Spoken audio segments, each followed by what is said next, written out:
everybody. Hi.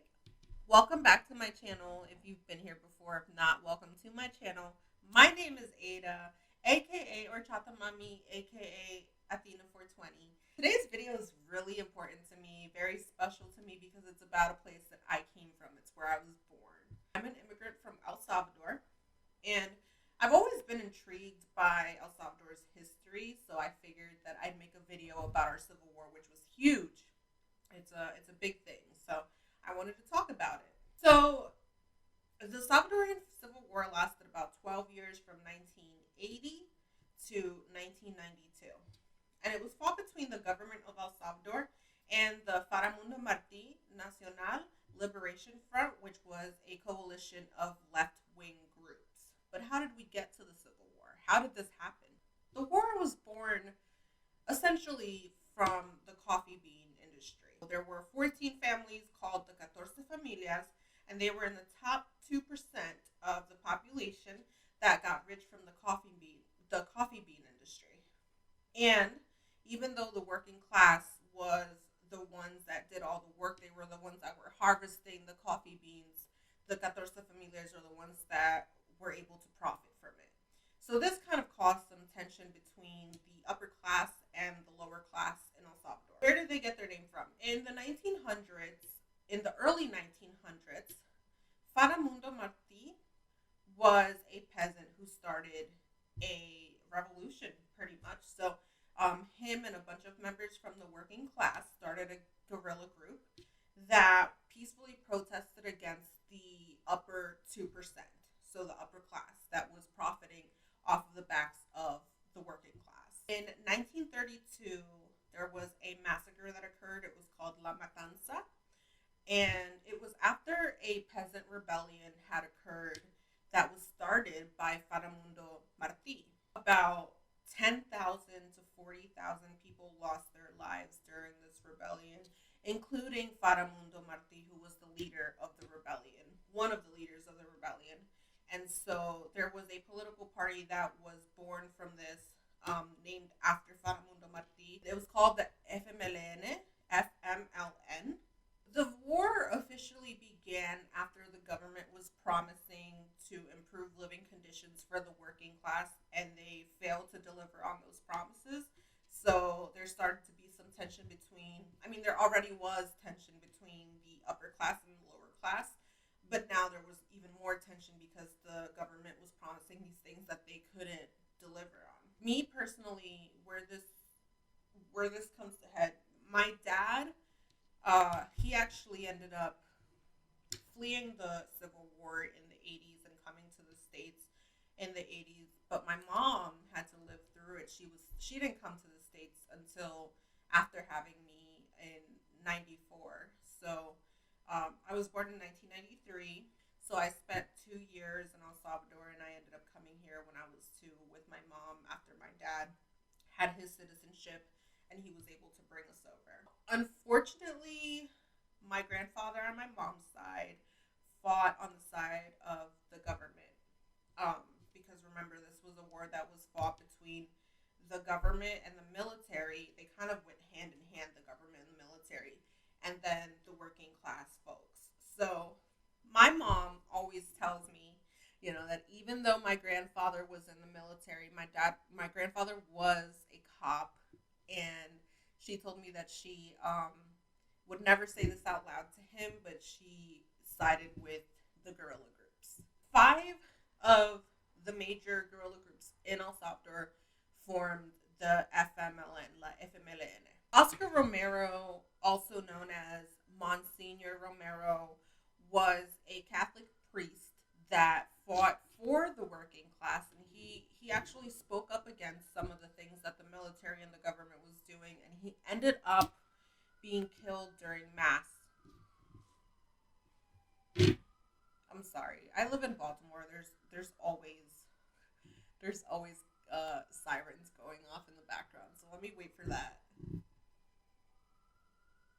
It kind of goes with the story, though, don't it? Anyway, so Monsignor Romero, or Monsignor Romero, Oscar Romero, he spoke against the government pretty much, and what they were doing to the working class. And he ended up getting gunned down by the military. He was killed during mass in his church. So he was a beloved figure in the community. And when he died, a lot of people came out, a lot of people supported, a lot of people were also protesting at his funeral. And the government actually raided his funeral, ended up killing a bunch of people and just shutting down the protests that were going on. I said this in my last video about Brenda Romero. I'm sorry. Brenda Romero was like one of my best friends in middle school. Brenda Paz. She, I ended up talking about this a little bit in the Brenda Paz video because some of this goes hand in hand with how gangs were started here in the U.S. and how they ended up in El Salvador and how there's still a bunch of violence in my country. So in the Brenda Paz came, I kind of touched on how the U.S. had something to do with this. So let's talk about that, shall we? Not long after the war started, in 1981, the U.S. started coming up with plans on how to help the the Salvadorian government win the war. They spent $1 billion, billion, billion dollars helping the El Salvadorian government beat the guerrilla groups. Now, my man's Ronald Reagan made this happen because he was afraid of losing another U.S. ally, which was El Salvador. And what is the one thing that the U.S. always gets involved in stuff for? What is the one thing that they always want to avoid, that they always get involved in? They want to avoid communism. They're so scared of communism, and they heard that some of the guerrilla groups were a little bit communist, and they wanted to come in and help the Salvadorian government beat the guerrilla. La guerrilla. Well, it's always a pleasure to welcome President Duarte, a close friend. He and his people are struggling against great adversity to consolidate their democratic institutions, and we're honored to be doing what we can to help. They're striving to build a society that guarantees free exercise of religion and speech, that does not tolerate human rights abuses, that offers its people the benefits of a growing economy. And those who question our efforts in Central America should take note of the heartwarming progress that President Duarte has made. The people of El Salvador had another free election in March. Economic reforms are continuing, and communist guerrillas are losing ground. And none of this would have been possible without the economic assistance and military training and equipment that we provided, and yet that assistance passed in the House by a very slim margin. If there's to be peace and democracy in the region, if our neighbors are to be spared the tragedy that comes from every communist dictatorship, we must have the courage to help all our friends in Central America. In his efforts to bring peace to his land, President Duarte has initiated a church-mediated dialogue with those fighting against his government. He has gone the extra mile to seek genuine reconciliation and to ensure his enemies the right to participate in the democratic process. He did not dictate who could represent the opposition. He met with both armed and unarmed opponents. His sincere efforts should serve as a model for all of Central America, especially those in Nicaragua who have not permitted free and fair elections, have refused to participate in a church-mediated internal dialogue, and have not followed peaceful policies toward their neighbors. So my mom always told me stories growing up about how she used to, my mom was a teacher for 15 years. She taught from kindergarten to 9th grade. She always tells me these stories about how when she was on her way to school, she would come across bodies in the middle of the street after they had been fighting all night, and it was just, she even told me that she would see decapitated heads on sticks on the side of the road, just warning people not to mess with the government. And I mean, honestly, it came from both sides. Both the guerrilla and the government were causing these atrocities. So my mom said that there were buses that were burned down with people still in them. During the war in the 80s, the U.S. gave Salvadorians TPS, temporary protective status. This meant that they could come to the U.S. legally seeking asylum. A large number of Salvadorians migrated to LA, to Los Angeles, because that's where a lot of the Latino community was. And they encountered gangs that used to antagonize them. So, in order to fight back, they formed their own gang. And this is where MS-13 came about. This is where it was born.